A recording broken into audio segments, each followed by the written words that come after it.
So, is private equity collapsing yet? Late last week, the industry publicly reported its second largest loss ever. Private credit markets that finance all the debt-fueled speculation have seen massive withdrawals over liquidity concerns. A Bain Capital European loan tranche defaulted for the first time since 2008. Investor payouts have slowed to a multi-decade low, also not seen since the global financial crisis. People can't pull their money out fast enough. The few public assets that we do have information on are down by as much as 30%, at the same time the broader market is up by the same amount. And the number of unsold companies acquired by these firms has ballooned to over 32,000.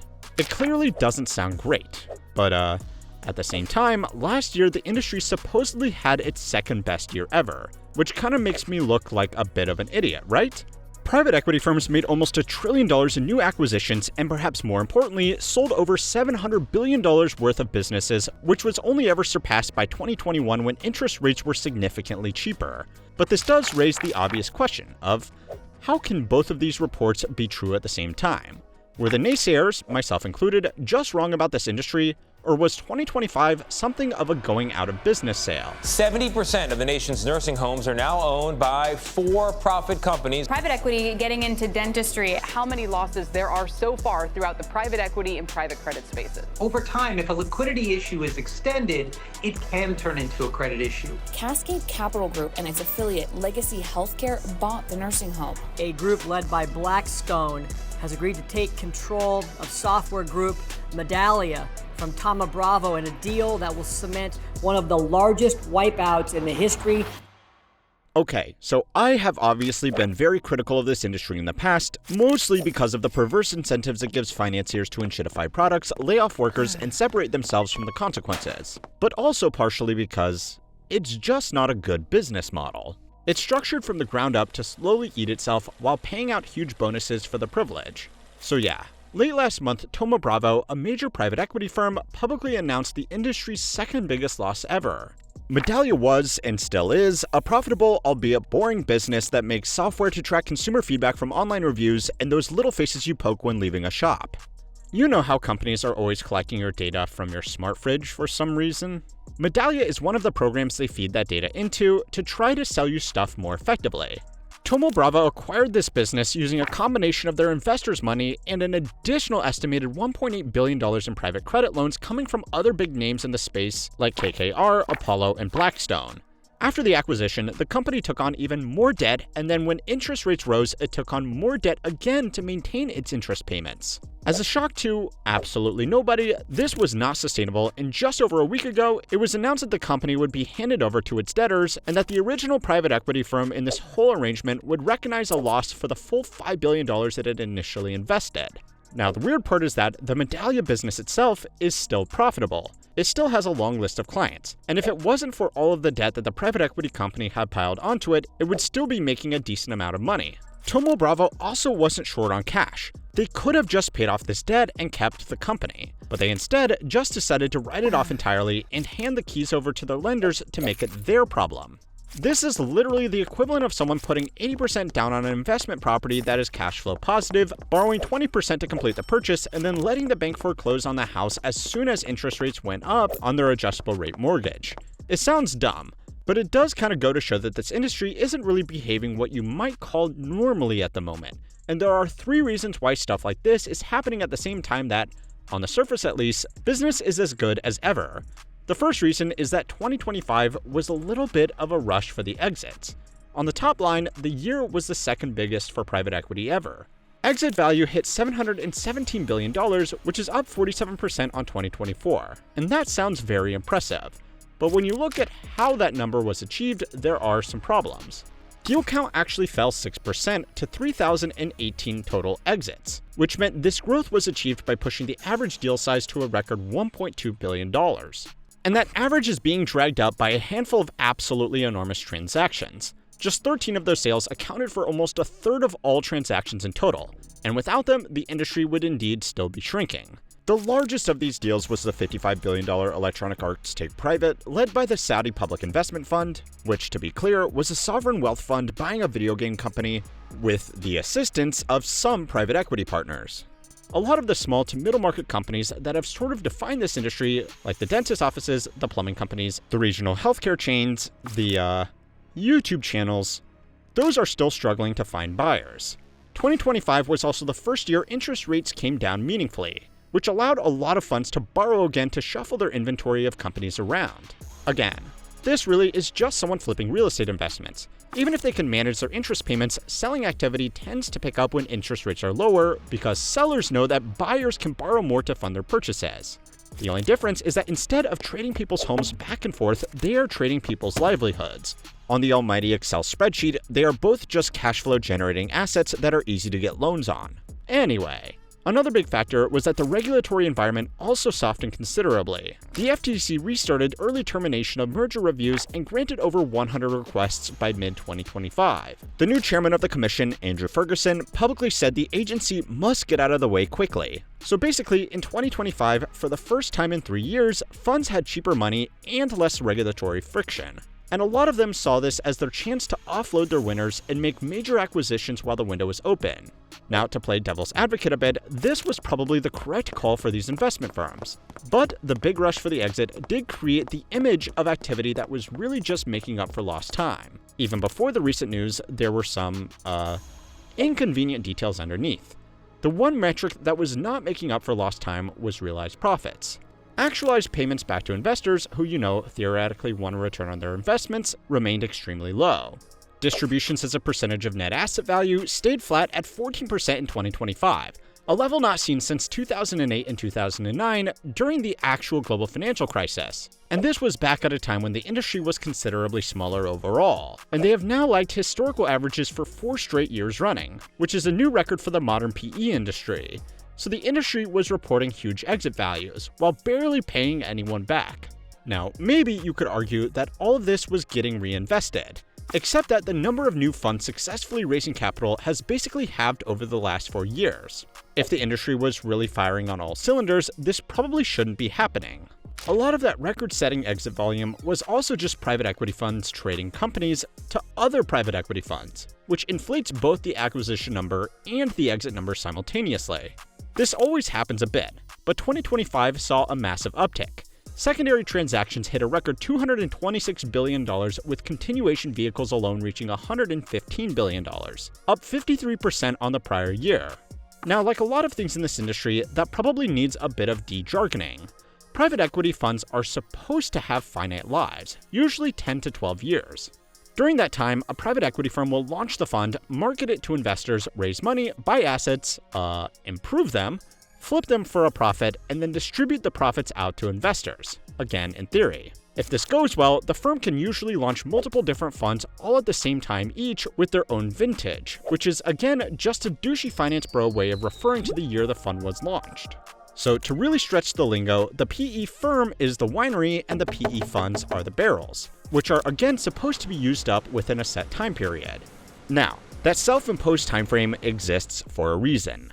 In theory, it forces managers to actually sell their companies and realize returns, rather than just keeping a portfolio on the books, claiming it's worth billions, and charging a 2% management fee on that hypothetical number indefinitely. Again, in theory, it forces them to prove what their holdings are actually worth, which was also a part of the reason why 2025 saw such an uptick, because a lot of the vintages were expiring. But when there are just not that many buyers and the self-inflicted clock is ticking, it creates some perverse incentives. The industry has started reluctantly building workarounds. Continuation vehicles are where a fund sells a company to a new fund run by the same manager.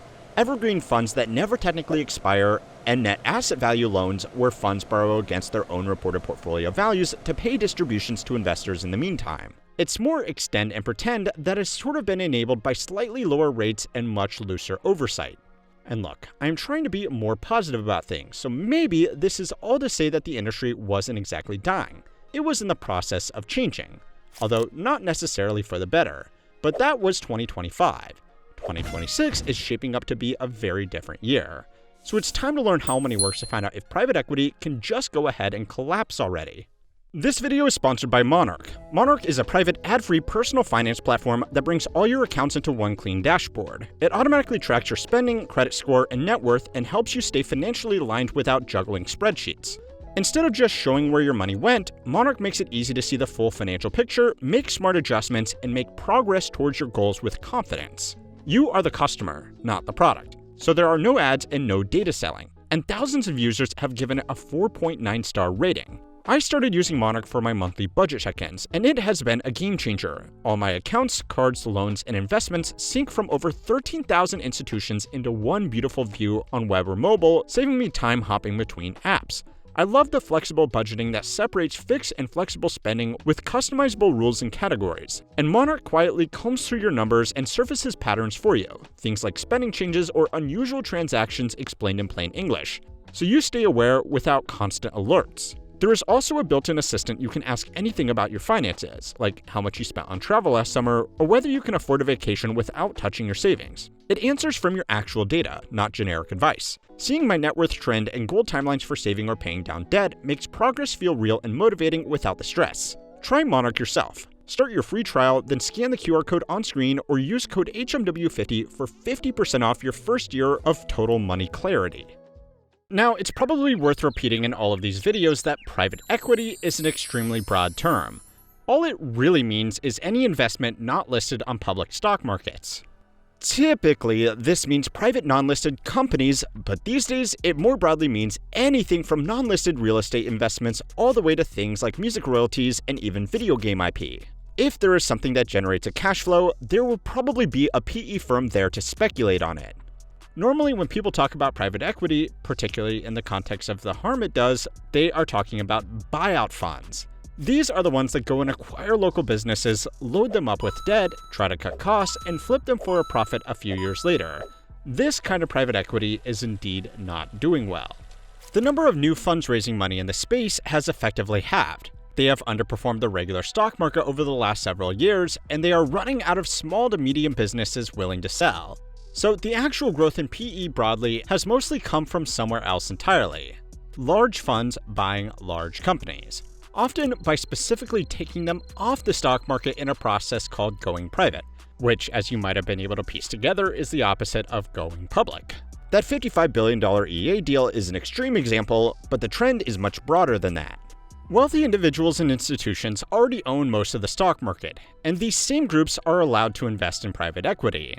In the past, I have often repeated the statistic that the top 10% of households own 93% of the stock market. That is actually not true anymore. Today, it's down to only about 87%. The top 1% has also fallen from controlling 52 to 50%. Now, on the surface, this might look like a step in the right direction, making asset ownership more equitable, even if it is still very top-heavy. In reality, what has actually happened is that these groups have just transitioned into private markets that regular investors don't have access to.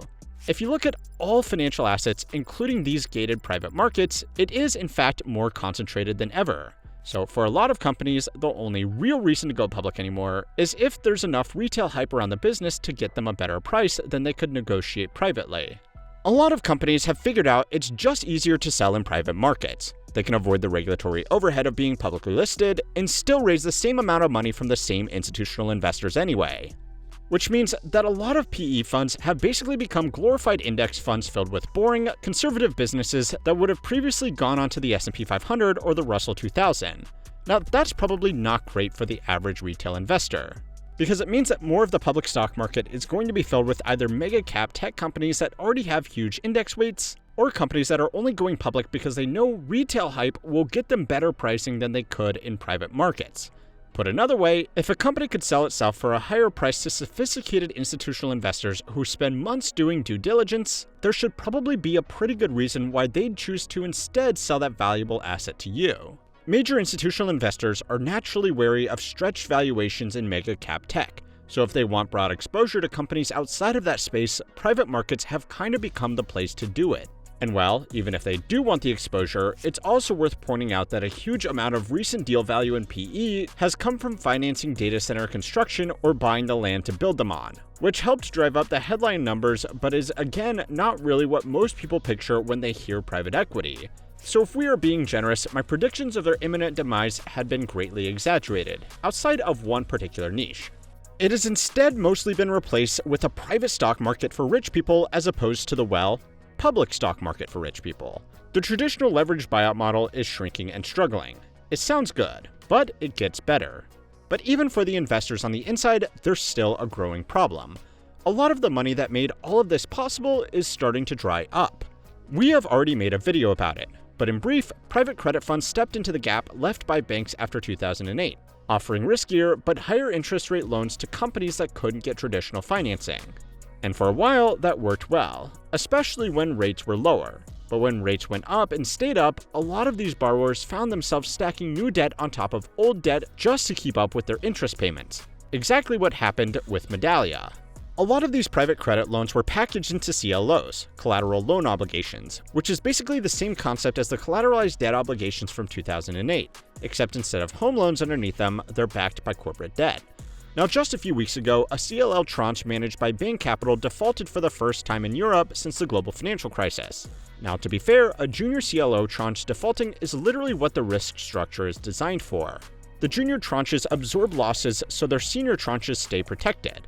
That is the whole point, but it also does sound familiar, right?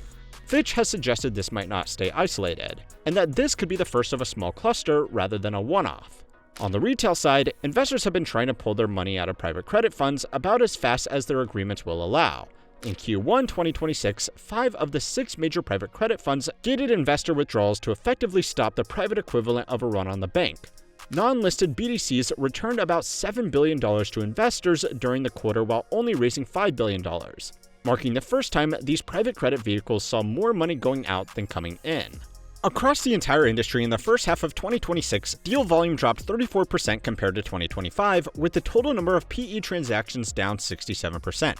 Which, in my defense, means I wasn't wrong about the industry so much as I was wrong about the timing, which I guess is basically the same thing.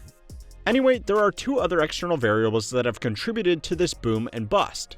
The first is that a lot of funding for these private markets came from countries in the Persian Gulf. In the past, they had been using their oil revenue to make major acquisitions across a range of industries. But obviously, this year their revenue has been cut off. So this particular source of new funding has been a lot slower on top of an already shrinking market. The second thing is that one of the biggest target industries for broader private equity has been having its own problems. Over the past decade, PE firms really liked software as a service businesses because they were relatively capital light and they worked well when rolled up together with other similar companies to expand their product suites. So instead of a SaaS company selling one product, they could become a portfolio of companies selling in one solution, mostly as big software packages targeted at other businesses. Again, to use the recent example, Thoma Bravo was one of the biggest players in this space, and Medallia was just one of the dozens of similar holdings they had previously acquired. But 2026 has not been a kind year for SaaS companies. A lot of businesses have started to believe they can now vibe code workable alternatives to the enterprise software they've been paying annual subscriptions for.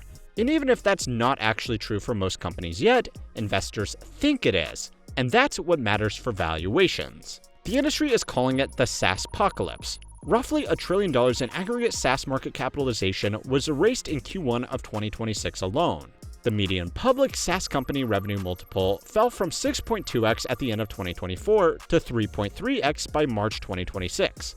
Of course, private companies don't get constantly updated pricing information until they are forced to sell or be foreclosed on.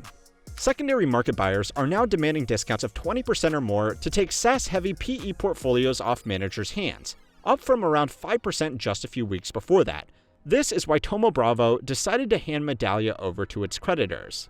In theory, it had $5 billion in equity, but after these adjustments, it was underwater on its loans, even with a very modest leverage ratio. So it just made more sense to walk away and record the loss. Bravo's general partner, Mr. Bravo himself, said at a conference shortly after, "We were moving really fast during that time. We underwrote really fast growth, and in hindsight, we paid too much because that growth didn't materialize." Now, I know that this is just one example, but it is a big one, and probably the first of many to be exposed pantsless as the tide goes out. According to an industry report from Oliver Wyman, 80% of PE buyers now cite AI-driven commoditization as the #1 risk to SaaS valuations. Now, the other thing about all of this is that we genuinely don't know how good or bad things really are. Yet.